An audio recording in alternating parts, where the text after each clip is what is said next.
I just wasn't sure of my cue. We're going to be reading from Matthew chapter 25, continuing on from our previous chapter, the beginning. And this is the parable of the talents.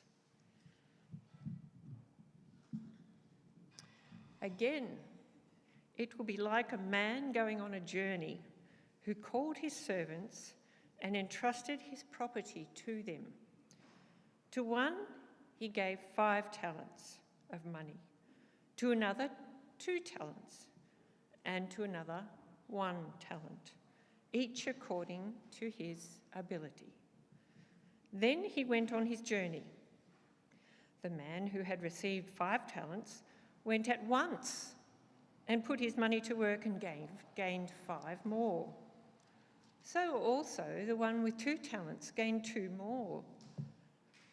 But the man who had received 1 talent went off, dug a hole in the ground, and hid his money. After a long time, the master of those servants returned and settled accounts with them. The man who had received the 5 talents brought the other 5. "Master," he said, "you entrusted me with 5 talents. See, I have gained 5 more." His master replied, "Well done, good and faithful servant. You have been faithful with a few things. I will put you in charge of many things. Come and share your master's happiness." The man with 2 talents also came. "Master," he said, "you entrusted me with 2 talents.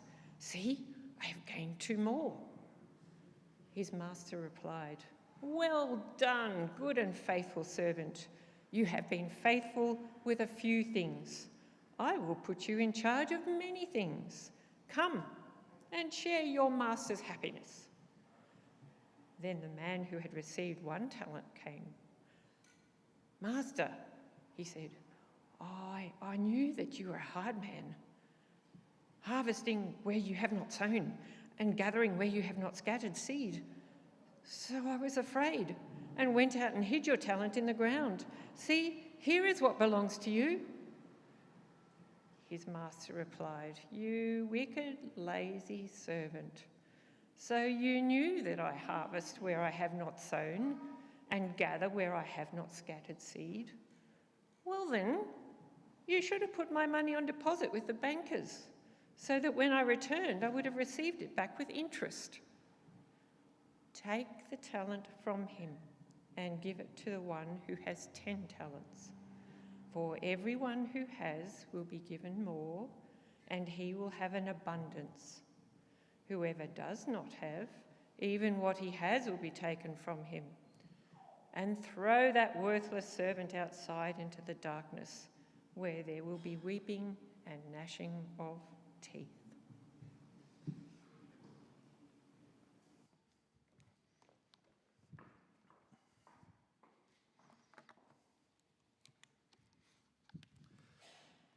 Thanks, Wendy. I'd like to introduce to you a friend of mine. This is Cynthia. There's a lady in that picture. Someone I knew from my previous church where I was at. I'll tell you a bit of her story. She moved to Australia from India some years ago now. Her husband had died in India. She moved out to be with some family in Australia. And, growing up, she went to a very formal church, people in procession and robes and all those kinds of things. And despite being used to that, she visited the local church near her, and felt that God wanted her to be there, even though it was much, much more casual than what she was used to. And so she became part of that church. At some point, the other guy in that photo, his name's John, he invited her to join the kids club team, their Friday afternoon kids club team. He was looking after kids ministries at the time. She was in her mid-80s, had done nothing like that ever before, was surprised to be asked, and then, well, she went for it, and she loved it. So when I arrived at that church, I took the kids minister role there. She was on the team, so there she is in team colours and everything. We had a great diverse team. At one point, for everything from a year 6 boy through to her in her mid-80s, it was a lovely team.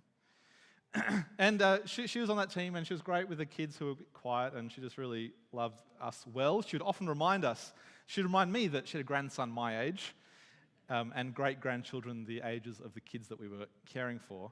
And she loved us like grandkids and great-grandkids. She still sends me a birthday card, and was very distressed she forgot the Christmas card, and I was like, it's fine. But anyway, I visited Cynthia the other day. She's 94 now. She's in a nursing home. Disappointed that she can't lead kids club anymore, not able to. It's pretty hard for her to get to church at the moment. But I caught up with her. She has great affection for me. She wants me to do her funeral, so she wants me to talk about things like that. So we had a nice little visit. And she's telling me stories about the residents there and what she's doing these days. And she often spends time with those who really have lost hope, who are really depressed, and those who are stuck in their beds. And she's telling me she's going around singing songs with them, singing the 23rd Psalm, which she loves, and singing You Are My Sunshine to people who just need to enjoy the sunshine a little bit. And she's helped people go to reintegrate with some social things and have a bit of hope, and just brought some smiles back to that place. She brings life and light, despite her own frailty, despite her own aches and pains, which are significant. As I visit her, I think, I want to be like Cynthia when I'm old. I want to be like her now, really. She's just an excellent, excellent person. And we were speaking last week, we were speaking a few weeks about being ready to meet Jesus. Whether at his return, which has been the theme of what he's been talking about, or at our lives' end. And it strikes me that Cynthia is ready. I mean, almost too ready. She's asking me about details of who's going to provide refreshments for her funeral. I said, Cynthia, look, you tell me what hymns you want, but we'll sort out refreshments. Someone else can. She's like, oh, how long will it go for? Who are we speaking? I was like, don't worry about it. She just wants to, help us be ready for that as well, and be organised. So don't worry about that. She's certainly ready to meet Jesus and is using her time well in the meantime. And this has been a theme, like I've been talking about. This idea of being ready for the end has been a theme. I didn't choose, let's talk about end times. It's where we're up to in the book of Matthew, and Jesus is talking about it at greater length than I realised. He wants us to know something here and feel something here. We're looking at Jesus' words in the book of Matthew. We've been going through this book for a few years now, bits and pieces. We're up to this section. And for some context, he's sitting up on the Mount of Olives, overlooking kind of Jerusalem, overlooking the temple, and they can see it all there. And he's been demonstrating about how the temple, which was kind of the hub of community and religious life and the way you meet with God, how this is no longer really needed. He's kind of superseding that. He went in and cleared it out. He's been talking about the leaders in pretty not very kind terms about how they no longer have that responsibility or authority to be helping people connect with God. It's all Jesus now. Jesus is how we meet with God. And he's showing them this, but the disciples don't get it, right? They love the temple. It's just such an important thing to them. Oh, there we go. Oh, no. There it is, the temple. And it's so important. They're saying, Jesus, it's a great thing. Look at it. It's beautiful. And Jesus says to them, there's going to be a time when this will get torn down, when the stones will get overturned, when it will get destroyed. And they just can't deal with the idea. I mean, how can something this solid and permanent be taken down? This has taken decades to build. This is our temple. How could this happen? And in their minds, they go, well, if this is going to happen, this must be an end times thing. This must be the end of all things if the temple's going to get taken out. And so they ask Jesus, what will the signs be that this will happen? How will we know that you're coming back? See how they kind of tie the things together. What's the sign of this happening and the sign of your coming? And this has been the conversation for the last few weeks. And at first it's a bit kind of, you're unsure if he's talking about the end, he's talking about the temple destruction, because we know it was destroyed in AD 70. But we've kind of dealt with that the last few weeks, but now his stories are really much more pointing clearly to his return and being ready for his return. And the big idea has been we won't know when. We shouldn't even really try to know when. We won't know when it's going to happen, but the important thing is that we persevere through those days and that we're ready. We won't know when, but it's important that we are ready for whenever it is. So that the parable, Jesus told a few parables, we read them last week, and the longest one was that one of the 10 young ladies who were waiting for the coming of the groom. The groom was very delayed to come to the wedding, and Jesus' story showed that there were people who were ready for him to come and people who weren't. And the people who looked ready, they all looked ready, but the reality is they weren't ready. This was all last week. And our challenge then was, well, are we ready? Are we ready to meet Jesus at his return or at our life's end? Or are we not? Do we, maybe more dangerously, look ready, but are not actually ready? We talked about that last week. And the question that was left hanging was, well then, what do we do? Like, how do we get ready? What do we do with the time that we have? What does being ready mean for life now? And so there's the next two stories Jesus tells this week and next week kind of answer two different facets of that question. Craig mentioned faith, hope, and love, kind of the big three ideas, big three themes that we kind of have in the Christian life. Maybe last week, the young ladies, they were looking forward with hope to the return of the groom. Next week, it's the sheep and the goats, talking about, and that's the theme of love. Maybe this week is about faith, an actual faithfulness in waiting for the return of Jesus. What does faithful life look like in the here and now? Let's look at that beginning of that story again. And there's a slight difference to how it was read and to how I'm going to read it. And you'll notice that difference. We'll talk about that in a moment. He said, "Again, it will be like a man going on a journey who called his servants and entrusted his wealth to them. To one he gave 5 bags of gold, to another 2 bags, and another 1 bag, each according to his ability. Then he went on his journey. The man who received 5 bags of gold went at once and put his money to work and gained 5 bags more. So also the one with 2 bags of gold gained 2 more, but the man who received 1 bag went off, dug a hole in the ground, and hid his master's money." All right, so what do we see? We see this story begins, again, it will be like.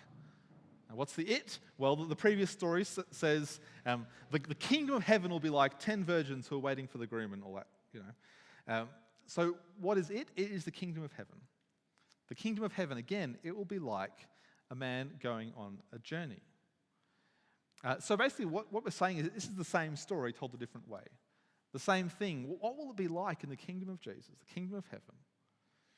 And there's parallels between the two stories. Here, the wealthy man who's going away, well, he's the groom from the previous story who was delayed and hasn't waiting for his return.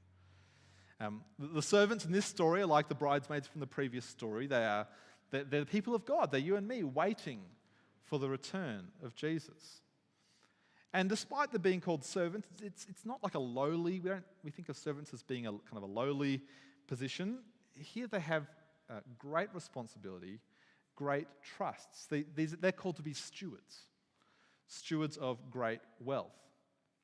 And so in the story, the master entrusts his wealth to his servants, his stewards, according to their ability. Gives them what they can handle. And the expectation is there, we'll see later, the expectation is they won't just hold on to it, they'll put it to work. And you'll notice as we had the Bible read before, we had a different word. We called it the parable of what? Of the talents. But here, when I read it just then, we had the language of bags of gold, right? You might have noticed that little difference as it was on the screen before. And simply that is a talent is a measure. It's a unit of measure, right? So gold will have a weight, It could be 1 talent of gold, right? And it was at the time, it was their largest unit of measure. It wasn't like a small denarius, it was a talent, right? And I think maybe the guys who did this translation want us to notice the difference because, well, when you think talent, what do you think? You think gift and aptitude and skill and those kinds of things. And that word actually came out of this parable. It came to mean that.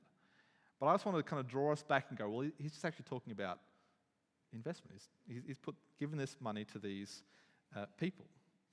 It's the master who invests this money in his stewards. And we see one guy got 5, one guy got 2, one guy got 1. You think, ripped off. That guy only got 1. But what do we know? A talent, from what we know, is about 20 years' worth of wages in those days for a worker. So it's a lot of money, right? Even the small amount is a lot of money. People have estimated what it would be worth in today's money. Some say $300,000, some say $1 million. I don't really care. A lot of money. We just know it's a lot. It's a lot of trust. It's a lot of investment, a big investment that the owner has made in his stewards, in his servants. So let's just pause the story there and kind of step out a bit and see what Jesus is saying, even to us, even this far through the story. And because it's a parable, it's showing the owner, Jesus, the king, is making a big investment in his people. Gives them a lot of trust, gives them a lot of things to work with. And for us, that's who we are. We've been given so much. God has given us so much. Even if we think we're on the 1 talent end, it's still a huge investment God has made in us. We've been given life, right? We've been given opportunities. We've been given bodies and minds. We've been given communities. And more than that, we've been given great treasure. We've been given the knowledge of eternal life. We've got the gospel. We know Jesus. We know the hope and the peace that only he brings. This is valuable treasure. We know Jesus. Weak and unimpressive as we are, we have this extraordinary treasure in us. It's that image of treasure in clay jars we have in 1 Corinthians. We have all the good things God gives us. And more than that, we have Jesus, right? The good news, Christ in us, the hope of glory. So think about what we have, what has been invested in us. Unspeakable riches. More than that, we have the reality that this Son of God went to the cross in our place, defeating death, winning life. What an investment of flesh and blood Jesus makes in us. 1 Corinthians again talks about it like this. He says, Paul writes there that you're not your own. You are not your own. You were bought with a price. You were bought with a price, and the price was the Son of God. Do you see kind of what investment God has made in each of us? Not simply giving us gifts and aptitudes and talents, if you like that word. That's all part of it. Not just our resources and our money and all those things. He's given us Jesus. We're not our own. We were bought at a price. What do we do with this investment? What do we do with this investment that God has made in us? I think we're very prone, especially today's day and age, to see ourselves as owners and the boss of our own lives. But we're called here to see ourselves as stewards.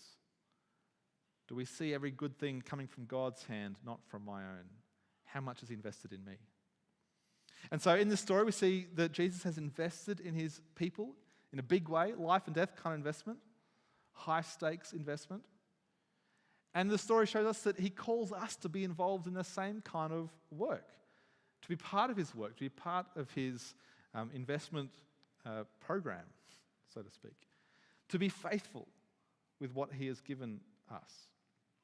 And so in the story, what we see, the man who's been given 5 talents, 5 bags of gold, goes and invests it and gets 5 more. 100% return on investment. That's pretty good. One with 2 bags, same thing. Gets to work, another 100% return on investment. By contrast, the one with 1 talent, 1 bag of gold, what does he do? He's got 20 years' wages to work with, $1 million if you like. Sits on it. Or buries it in the ground. He knows where it is. He can get it if he wants to. He has the wealth, does nothing with it. Maybe he plans to. I'll put it there and I'll get to it, in a month's time. I'll just keep it safe for now. But what happens? He has plenty of time. Because after a very long time, the master of those servants returned and settled accounts with them. The man who had 5 bags of gold brought the other 5. Master, he said, you've entrusted me with 5 bags of gold. See, I've gained 5 more. His master replies, well done, good and faithful servant.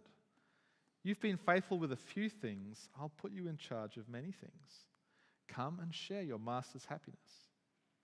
Exactly the same with the second servant who's been given the 2 talents, the 2 bags. So the master returns to settle accounts. Obviously, they're expecting him to. They kind of knew he was going to. They knew the money should be put to work. And he sees how they've gone, and he rewards those who have been faithful. And see how he rewards them. There's kind of three things that he does. He praises them. He says, well done. Well done, good and faithful servant. I mean, how good to hear from your master who's entrusted you with this, that he's pleased with you, done a good job. He praises them, well done.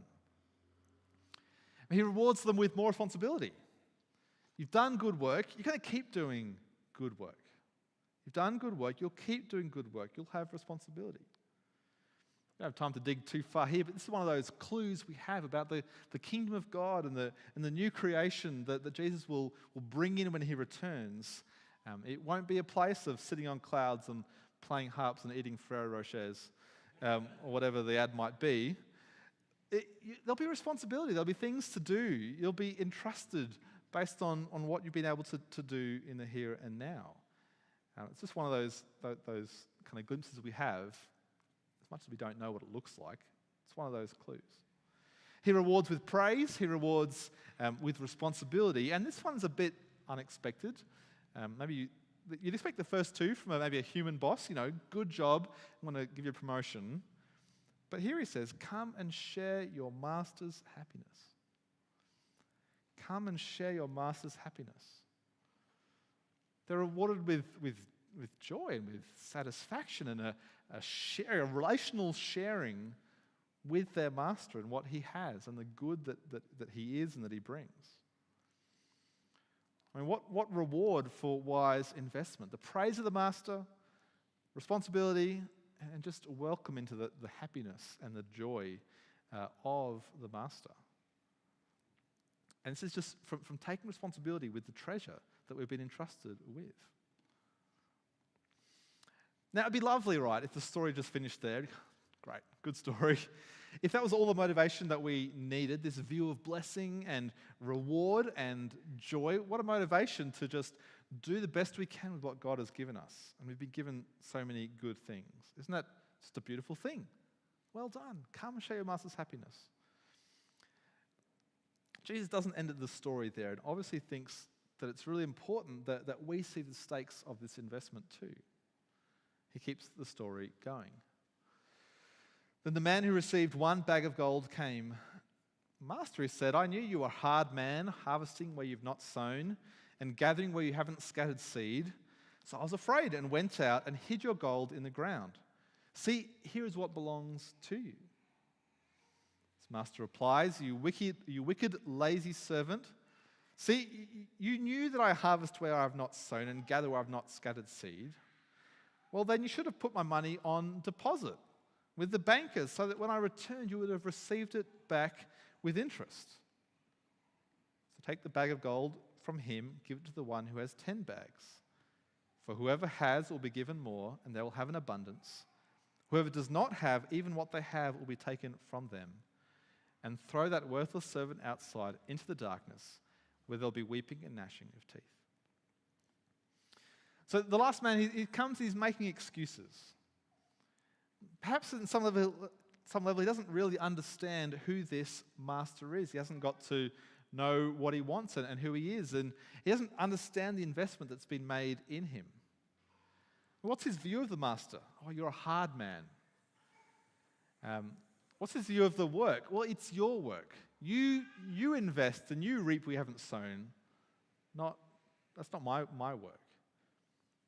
But whatever he's thinking, the master sees through these excuses. He says, come on, if you knew that I was an investor, keen to grow this wealth, well, at least you could have put it in the bank to make interest. But you don't really think that. You've done nothing with it. You haven't seen the value of it. You haven't taken it on for yourself. You've actually just thought of yourself and your self-preservation and laziness with the treasures you've been given. You don't want it, you just put it in the ground. Or if you don't want it, well, I'll take it back. You don't want to do what the master wants. You don't want to be with the master and be part of his work. Okay, well, you won't be part of the master's work going forward. You get what you choose. That's what you chose. You don't want anything to do with it. This is what you get. Separation from the master and the joy and life that he brings. Separation from his light and his love. It's the story Jesus tells, and it's pretty stark, isn't it? To ignore the treasure that has been given to us. There's a great warning around that, isn't there? I mean, if we forget that everything we have is given to us from God, if we come to see ourselves as owners, this is my stuff, and not stewards, that's a problem. If you see it's my life, it's our stuff, it's our money, I work my way here, this is who I am, it's all me, we forget what it is that it's from God, well, we choose to be the master ourselves. And if we choose to be the master ourselves, then that's all we get left with. You want to be on your own? Then you're on your own. We're left with ourselves as master, that's it. What a stark warning Jesus leaves his disciples and us with. And I think we should feel the weight of that.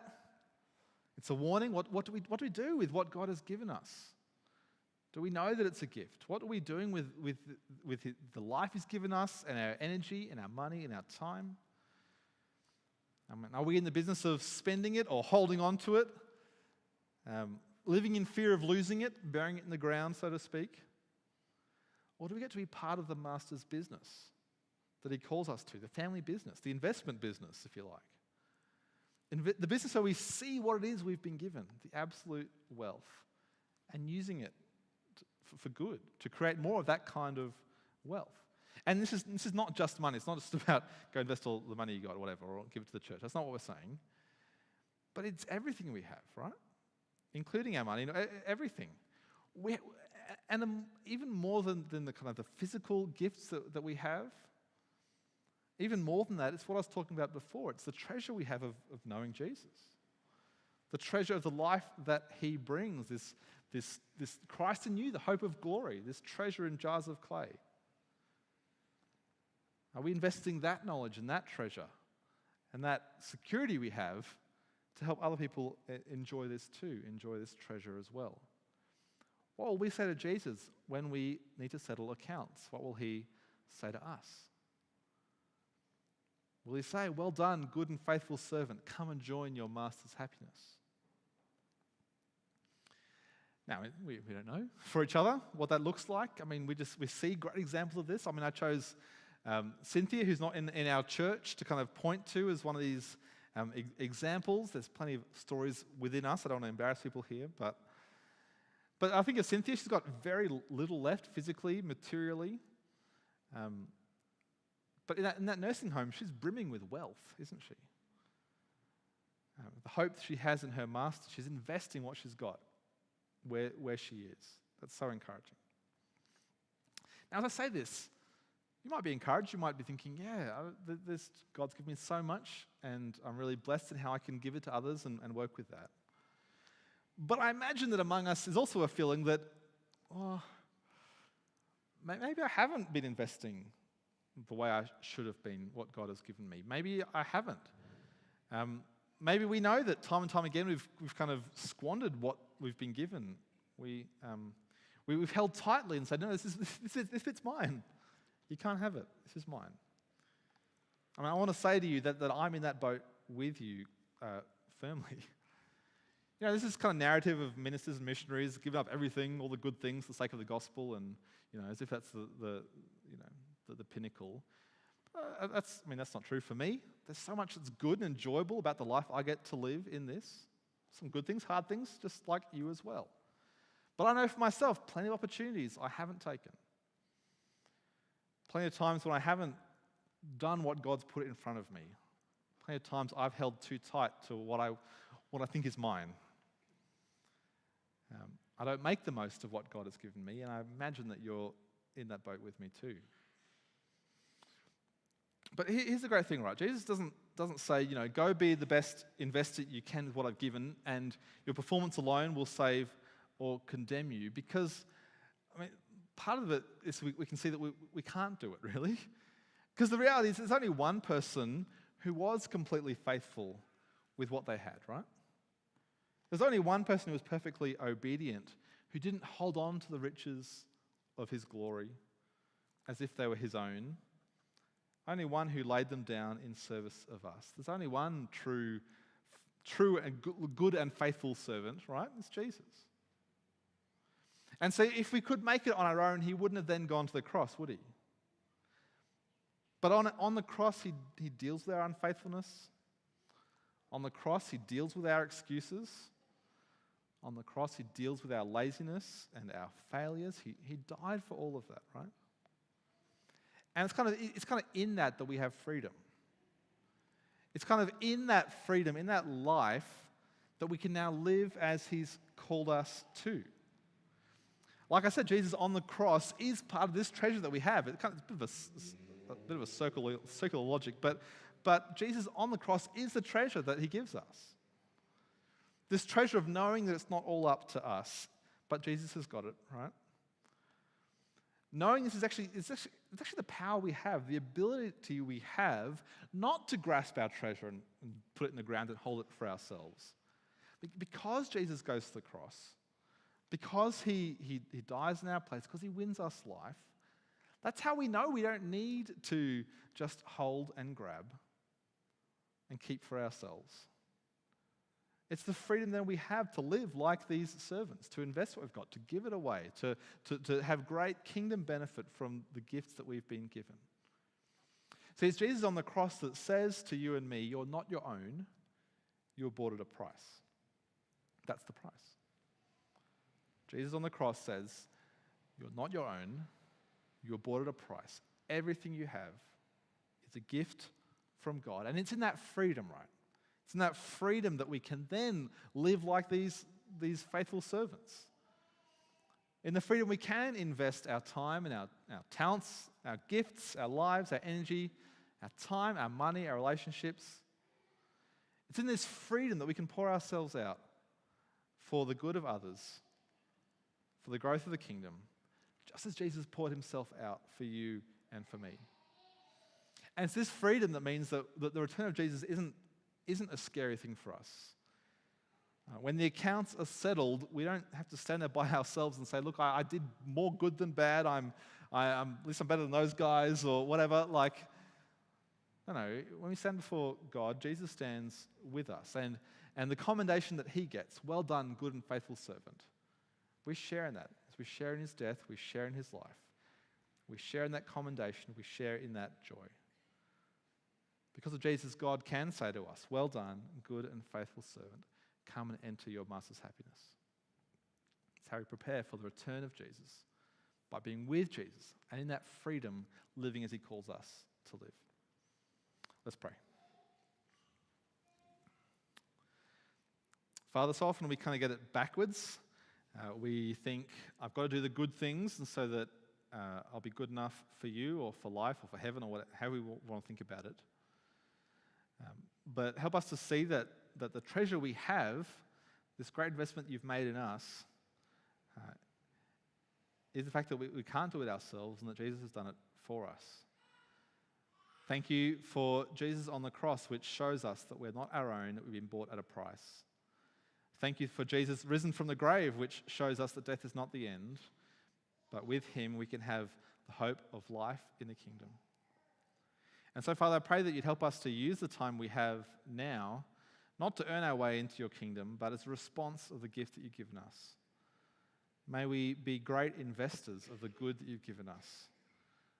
May we have wisdom as individuals and as families and as a church together, how to use our time and our efforts and our skills and our money and just this place that you've put us in here and now. May we in freedom pour ourselves out that others may get this freedom too, that they will have this treasure in them, Christ in them, the hope of glory. Father, for us who know that we have often not done what you want us to do and turned away and held on to our own stuff as if it's our own, and pushed you away and ignored your return or your coming again, we're sorry. We're sorry for that and turn away from that. We ask that you would fill our vision with Jesus, what he's done for us in the here and now, what he's done for our eternity, the joy and the commendation we'll receive when he returns again. Father, give us peace and hope and joy, and may we be ready whenever it is by standing with Jesus. We pray this in his name. Amen.